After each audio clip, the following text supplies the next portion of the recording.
I just wanted to bring my testimony. So forgive me for my English. English is not my first language. So I am 31. I'm not married, and I understand the causes, and listening to your content, to your videos, I understood a lot of things I didn't get before. And honestly, I think that what you say is true. And for my personal case, I think that I had my feminist phase when I was a teenager, and then early 20s. So I was focused on studies and so on, and my family was pushing that. But after I came back to Islam because I'm from a Muslim family. But I really understood Islam when I was 23, and it changed a lot of things, my vision of life, my vision of marriage, and really it allowed me to work on myself, to remove from myself of this all this feminism, that makes just no sense. I really understood a lot of things. Give me an example of something that you used to believe and that you realized was incorrect. That I didn't need a man in my life. Because in fact, well, my family history, because my dad died when I was 3 years old, Allahi rahmu. So I grew up, so I was raised with my mother. So I grew up in a single parent family, and my mother was the single parent, and my little brother. So we were 2 kids, and my mother never married again until I was 18. So I never saw my mother being married. And so I saw her working for us, struggling for life and everything. So I thought, well, she's doing fine. She doesn't need a man. So I don't see the I don't see the point, So, and I understood later how it shaped my vision. And also my mother's family, it's a lot of women who work, and they are the chiefs of the families, in fact. Wow. And so I really thought, well, why would I need a man? I can work, I can have money. And but I'm from an African family. So when my mother heard that I said that I would never get married, she told me, you're an African, you have to get married, you're gonna have kids, and even if you earn millions of dollars, I don't care, your husband has to take care of you. And I didn't understand that. Honestly, I didn't get it. And now, what situation do you find yourself in now? Have you been married before, by the way? I have never been married before. Okay, so you're never been married and don't have children, obviously. No children, no. Okay. And so now I'm looking to get married, but I've been looking to get married for a few years now. But honestly, I realized the time that I've been wasting. I've wasted so much time.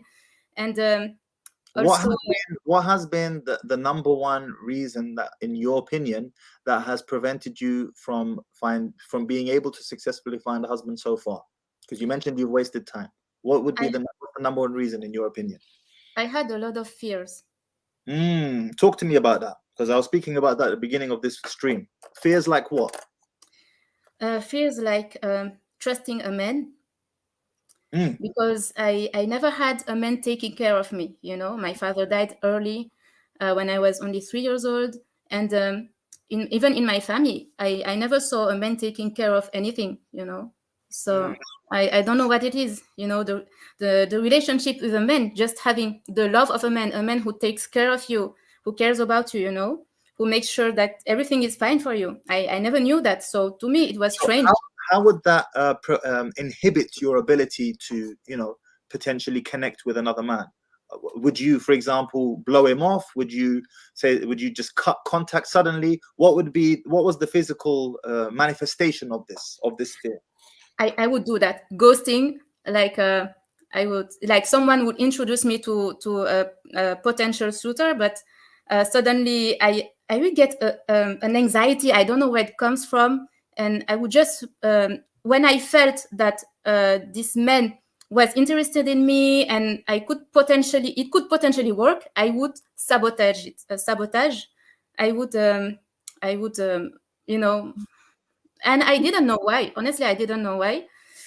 It was quite strange, but afterwards, I started reflecting on it, thinking about it, trying to rationalize, to understand. And yes, I had a lot of fears. What is unknown to you?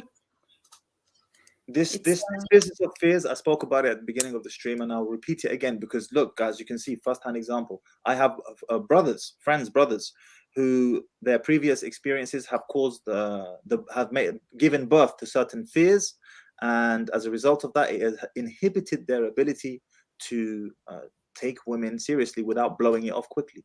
So, Sister Sumaya, I'm presuming you're looking to get married.